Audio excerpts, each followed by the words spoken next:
En 1978, en un gimnasio de secundaria en Wilmington, Carolina del Norte, un entrenador leyó una lista. Era la lista del equipo varsity de baloncesto, los elegidos, los que habían pasado la selección. Un chico de 15 años escuchó nombre tras nombre, esperando, seguro de que el suyo estaba ahí. No estaba. El chico se fue a su casa, entró a su cuarto, cerró la puerta y lloró. Ese chico se llamaba Michael Jordan. Y ese rechazo, según sus propias palabras, fue la cosa más importante que le pasó en su vida. Hoy, Michael Jordan es considerado el mejor jugador de baloncesto de todos los tiempos. 6 campeonatos, 6 títulos de MVP de las finales, una fortuna que supera los $3 billones.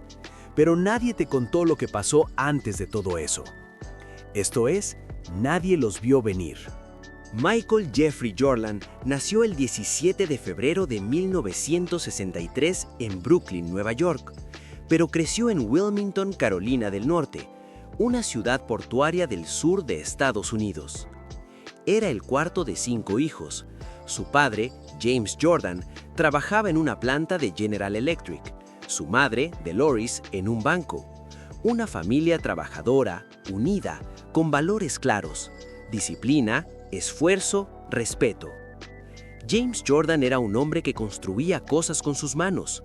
Tenía un taller en el patio donde arreglaba autos, aparatos, lo que fuera. Y Michael lo seguía a todas partes. Lo miraba trabajar, aprendía sin que nadie le enseñara explícitamente.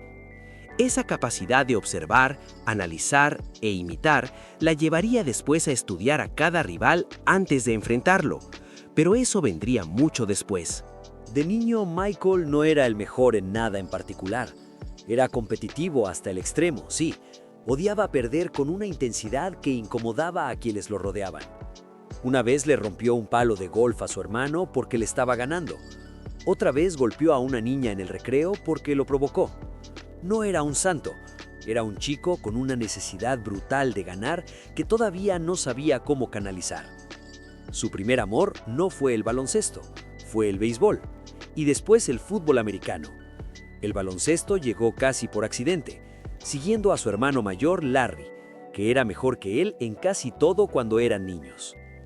Larry Jordan era más bajo, pero más explosivo, más rápido. Ganaba casi siempre cuando jugaban 1 contra 1 en el patio de su casa. Y eso, para Michael, era insoportable. Esa rivalidad con su hermano fue el primer motor, el primer combustible, el primer fuego que lo empujó a entrenar cuando los demás descansaban, a quedarse en la cancha cuando los otros ya se habían ido a casa. Pero nada de eso fue suficiente para el entrenador de la selección de su escuela secundaria. En el otoño de 1978, Michael Jordan, de 15 años, se presentó a las pruebas del equipo varsity de baloncesto del Instituto Laney. El equipo varsity era el equipo titular, el de los mejores, el que viajaba, competía y representaba a la escuela. Michael creía que tenía nivel para estar ahí, entrenó para las pruebas, se preparó y no lo eligieron. Lo pusieron en el equipo Junior Varsity, el equipo de reserva, el de los que todavía no están listos. Y para colmo, en la lista del Varsity apareció el nombre de un amigo suyo, Leroy Smith, que era más alto, pero que en opinión de Michael no jugaba mejor que él. El golpe fue doble. No lo eligieron a él, y sí eligieron a alguien a quien él creía superar.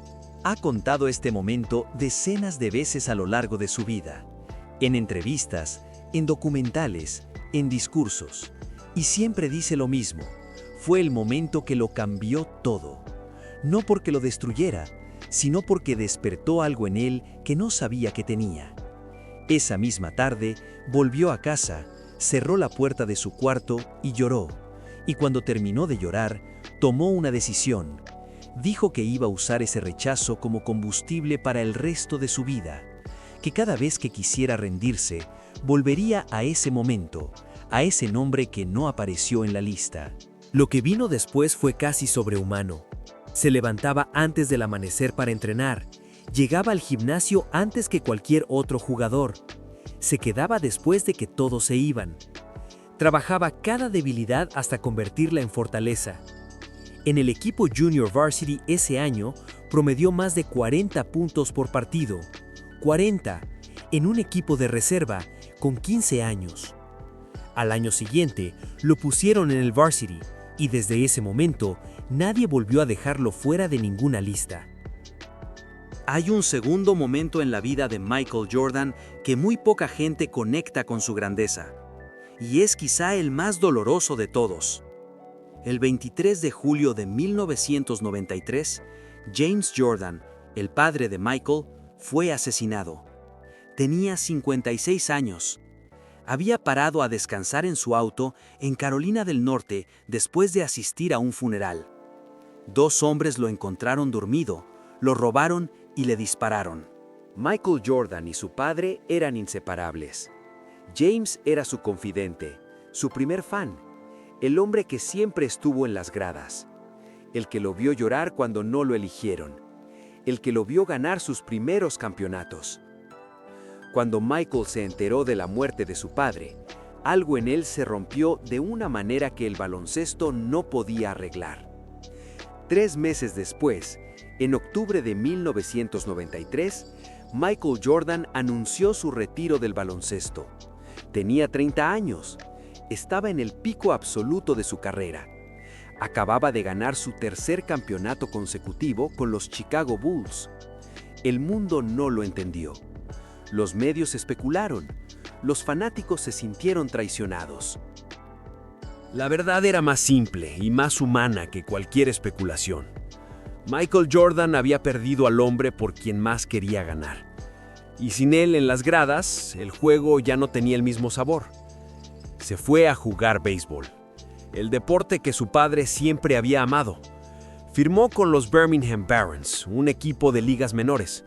Pasó de ser el mejor jugador del mundo a ser un jugador mediocre en una liga menor, con una bata de béisbol, en autobuses entre ciudades pequeñas. Y lo hizo de todas formas, no por fama, no por dinero, sino porque sentía que de esa manera seguía cerca de su padre. 17 meses después, en marzo de 1995, Michael Jordan anunció su regreso al básquetbol con 2 palabras que todavía hacen vibrar a quienes las recuerdan. Pero el regreso no fue inmediato ni perfecto. En los playoffs de 1995, los Bulls cayeron eliminados por los Orlando Magic. Jordan estaba oxidado, fuera de ritmo. El tiempo afuera había pasado factura. Y los medios, que nunca perdonan, empezaron a decir que Michael Jordan había regresado demasiado tarde, que ya no era el mismo, que su tiempo había pasado. Lo que pasó en los siguientes 3 años es una de las historias más grandes del deporte mundial. Jordan volvió a entrenar con una obsesión renovada, añadió el tiro en suspensión a su juego, mejoró su defensa, desarrolló nuevas jugadas que sus oponentes no habían visto. Era como si el tiempo hubiera sido un reinicio total. Temporada 1995-96. Los Chicago Bulls ganaron 72 partidos de 82 en la temporada regular, el mejor récord en la historia de la NBA hasta ese momento. Luego ganaron el campeonato. Jordan fue MVP. Temporada 1997-1998. Otro campeonato, otro MVP y una de las jugadas más famosas de la historia del deporte. El tiro ganador sobre Byron Russell en el último segundo del 6º juego de las finales. El último tiro de su segunda etapa con los Bulls. El último tiro que necesitaba dar. 6 campeonatos, 6 MVP de las finales, 14 selecciones al All-Star, 2 medallas de oro olímpicas, el número 23 retirado por los Chicago Bulls para siempre. Y todo empezó con un chico de 15 años que no apareció en una lista. Hay una frase de Michael Jordan que se repite tanto que a veces ya no la escuchamos de verdad. Dice: he fallado una y otra vez en mi vida, por eso he tenido éxito. La frase es famosa. Está en pósters, en camisetas, en presentaciones de PowerPoint de todo el mundo. Pero lo que rara vez contamos es el contexto real de esa frase. No es filosofía motivacional vacía, es el resumen literal de su vida. El chico que no apareció en la lista del varsity. El jugador que perdió a su padre en el pico de su carrera mientras el mundo lo declaraba acabado. El deportista que regresó y fue eliminado en los playoffs y tuvo que volver a empezar. Cada uno de esos momentos fue una oportunidad de rendirse, y en cada uno de ellos eligió no hacerlo. Pero hay algo que me parece todavía más interesante que su resistencia, y es lo que hacía con el dolor. Jordan no ignoraba el rechazo, no fingía que no le afectaba, lo guardaba, lo catalogaba y lo usaba como energía cuando más la necesitaba. Todavía hoy, décadas después de retirarse, recuerda el nombre de Leroy Smith, el chico que sí apareció en la lista del varsity. No con rencor, sino como recordatorio permanente de que nadie puede decidir tu límite por ti. Eso es lo que me llevo de Michael Jordan. No los 6 campeonatos, sino la capacidad de transformar cada puerta cerrada en el combustible para abrir la siguiente. ¿Hay algo en tu vida que te haya dicho que no era suficiente? ¿Una nota? ¿Un rechazo? ¿Una lista donde tu nombre no apareció? La pregunta es, ¿qué haces con eso? Si esta historia te movió algo, suscríbete. Cada semana, el peor momento de alguien que el mundo hoy admira, porque detrás de cada triunfo hay una caída que nadie contó. Nadie los vio venir. Hasta la próxima.